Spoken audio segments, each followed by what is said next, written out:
Pastor Mrs. Ayodeji Tolulope Adegbite. I am 60 years old. I got married at the age of 50 because of delay. I've spoken about one of the reasons why I had the marital delay, which was the spiritual aspect of it. Now I want to talk about the character aspect. And I want us to really pay attention to this. The Lord really helped me. I got a job after several years of infirmity to a beautiful company. And there was a time a particular man was employed as our accountant. Nice, amiable,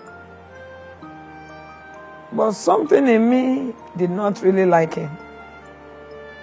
Why? He joined us, and some of us that were there before him did not get the kind of benefits he got. So we all got angry.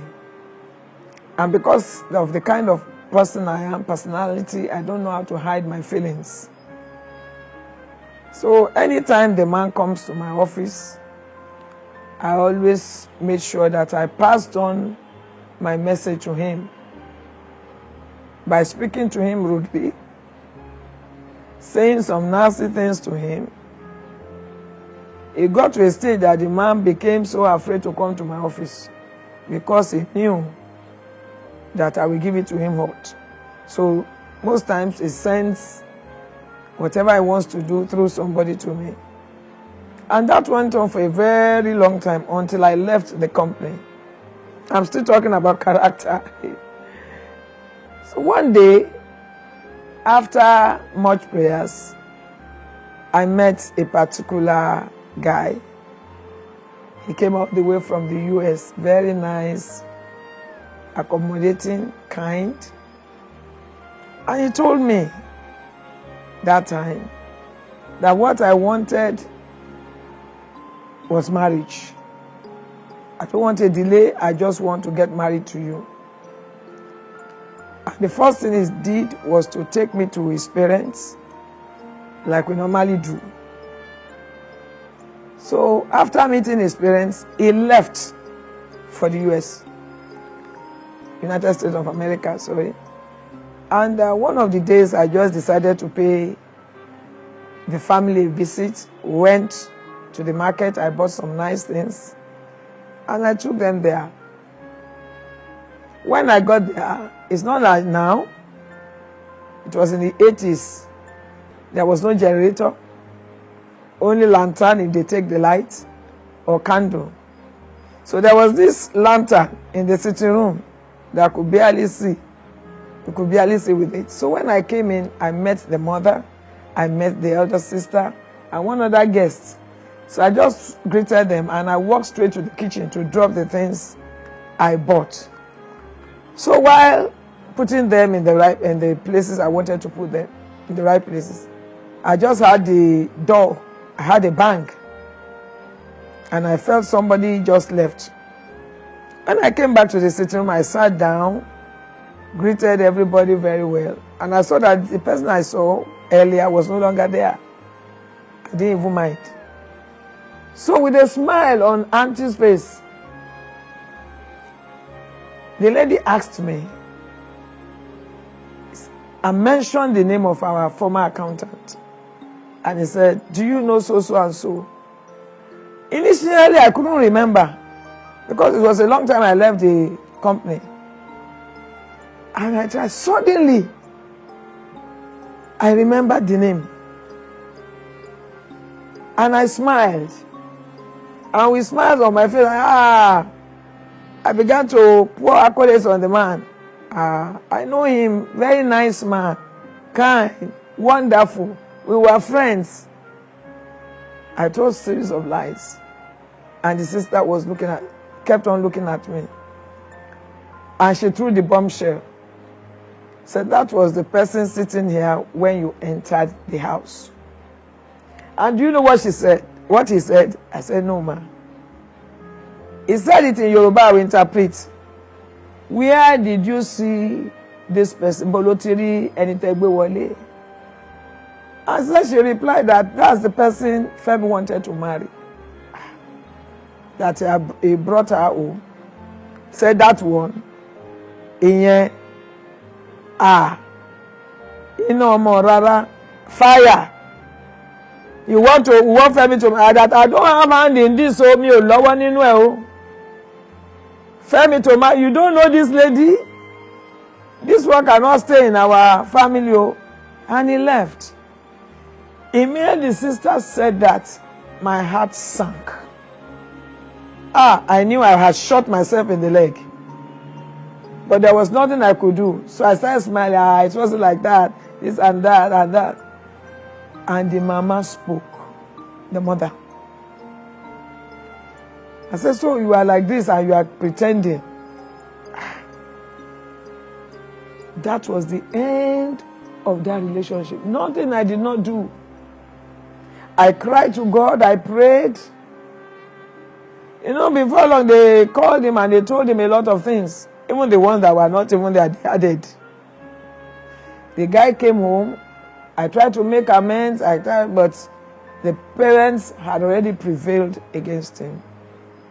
And that was how I lost out completely. That's why I always tell people, let's be mindful of our character. Especially we that are looking up unto God for a relationship. Because you don't know where you will go. You don't know the person you will meet that will have a say in your relationship. Another thing happened. I'm talking about character. After that, I kept on praying.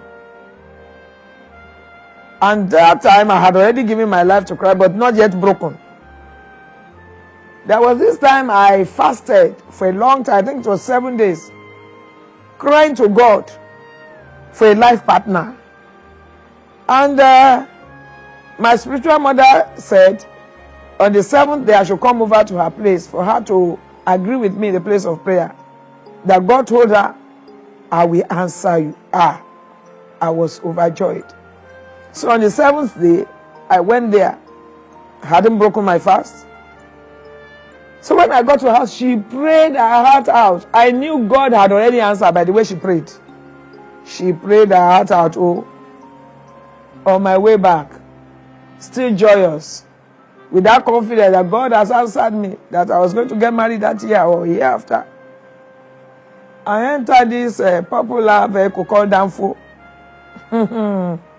As I sat inside, I can't really remember whether it was, you know, there is a lot of changes about our money. Maybe it was 1 naira or 10 naira, I can't remember. But I knew he was supposed to give me 50 kobo change. And when he gave me that change, the money was torn. And I looked at the man. I pleaded. I said, Oga, the 50 naira you gave me is torn. Can you help to change this 50 naira? The man replied me with something that shook me. He made a statement that angered me. And I forgot about what I just finished. I'm talking about the fasting and the prayers. He made a statement in Yoruba. I will interpret too. Ṣé ayé ẹ ṣó dájú owó tó yá yìí lọ? That is my life better than the torn money? It was as if I have never had such in my life. The devil turned it and re-echoed it in my ears. I sat down very well in that damn phone. And I looked at the conductor in the eye. And I said, conductor, look at me very well. You know when you have anointing without sex, you cannot control yourself. I looked at the conductor and I rained curses, I rained abuse on him. I told him at a point that, look here, you know when you have, and like I said, I even mentioned my name, I mentioned my address to the conductor. that look at me very well. Within the next 7 days, this is where I live. This is me. In the next 7 days, if this and this does not happen to you, that it means I'm not born of my father. Everybody started begging me in the bus. The more they were begging me, the more I got, the angry I got. I began to rant. I was uncontrollable. The anger was just coming. To the extent that it got to a stage, the driver had to park. And they were begging me. Suddenly, an elderly man came and asked what the matter was. And I told him my experience.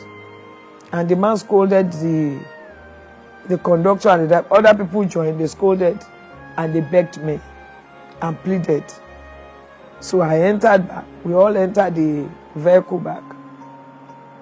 Some other people even volunteered to give me the extra 15 naira. People were bringing out 15 naira. Take. I said I didn't want. The conductor said I should take the whole money back. I said I didn't want. But because I didn't want to prove stubborn, I took back my change. When I got down at Ogba, I went to Ijudata at Ogba bus stop. And I entered a vehicle going to Ojota to go back home. I heard a voice loud and clear in my ears. Well done, my faithful servant. You have shown everybody that you are a great evangelist. You have brought people into my kingdom with your character. See the way you behave. Will people hear you out if you stand to preach to them? He said, now I intended to answer your prayers this year, but I've added 5 more years to your journey. I busted into cry. I began to cry in that vehicle.